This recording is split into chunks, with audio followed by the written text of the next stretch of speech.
Bismillahirrahmanirrahim. Assalamualaikum warahmatullahi wabarakatuh. Selamat pagi anak-anak. Gimana kabarnya hari ini? Sehat?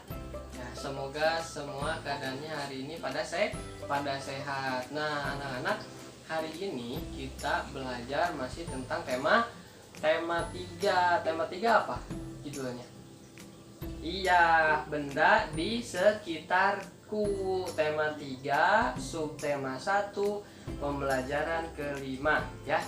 Nah, anak-anak, sebelum kita belajar, marilah kita berdoa terlebih dahulu. Berdoa dimulai.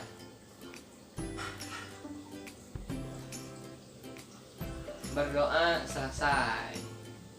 Nah, anak-anak, untuk mengetahui penjelasan mengenai tema 3, subtema 1, pembelajaran kelima, perhatikan penjelasan berikut ini ya. Iya anak-anak, hari ini kita belajar pembelajaran kelima ya, di halaman 41. Nah, di sini ada bahan bacaan. Nah, ayo kita baca dulu. Ada beberapa informasi nih di sini. Nah, kita baca ya. Bahan untuk membuat benda tidak hanya berasal dari kayu, kertas, dan plastik.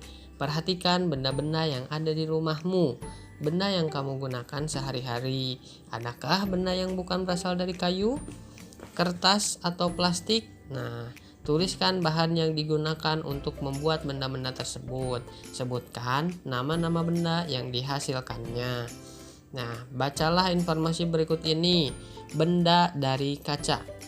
Ada benda-benda yang terbuat dari kaca. Benda tersebut antara lain gelas, piring, mangkuk, kacamata, akuarium, jendela, dan peralatan laboratorium. Kaca memiliki sifat kedap air dan tembus cahaya. Oleh karena itu, kaca digunakan untuk membuat benda yang tahan air.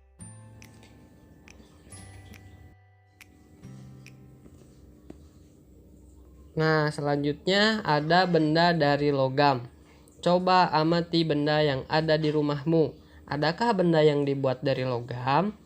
Tentu ada, pasti. Benda-benda tersebut antara lain panci, penggorengan, sendok sayur, sendok makan, kerangka mobil, dan pagar rumah. Mengapa benda-benda tersebut dibuat dari logam? Karena logam memiliki sifat kuat, dapat dibentuk, dan penghantar panas yang baik. Nah, selanjutnya benda dari karet. Perhatikan penghapus pensil. Terbuat dari apakah penghapus? Nah, penghapus dibuat dari karet. Benda-benda lainnya yang dibuat dari karet antara lain ban, balon, sendal karet, bola, dan sarung tangan. Bagaimanakah sifat karet? Nah, bagaimana kira-kira sifat karet?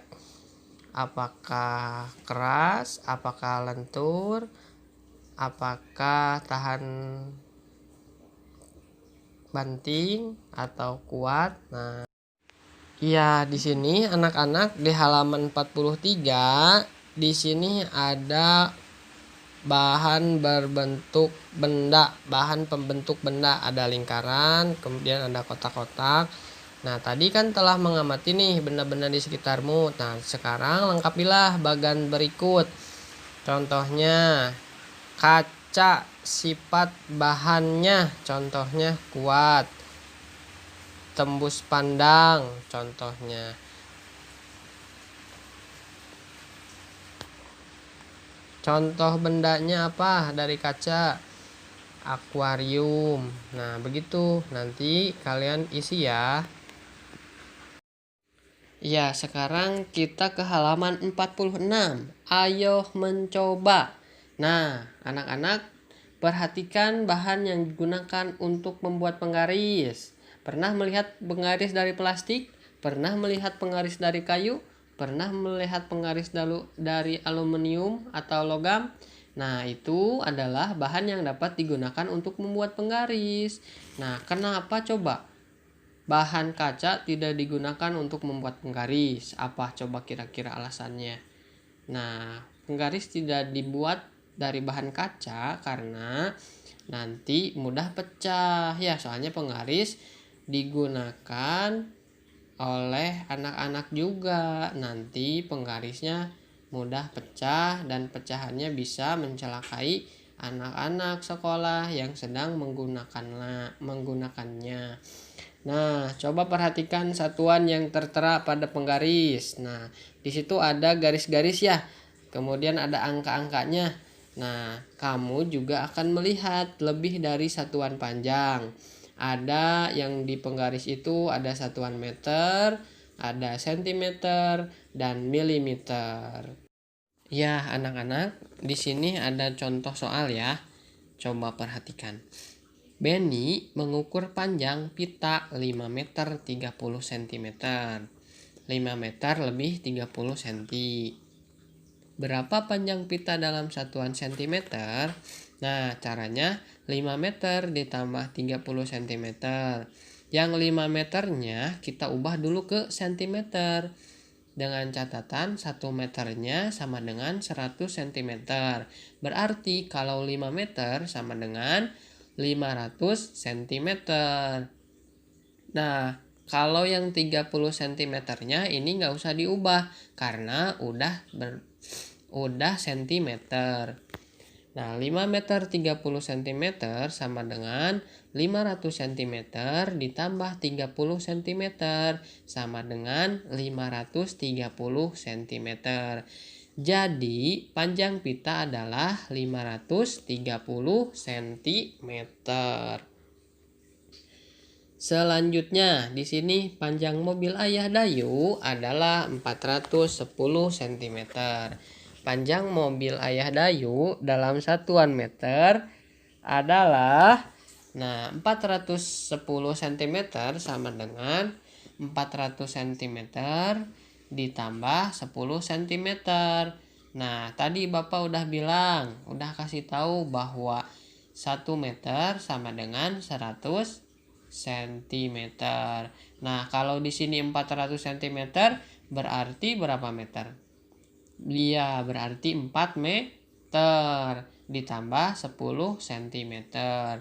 4 meter sama dengan 4 meter 10 cm. Berarti 410 cm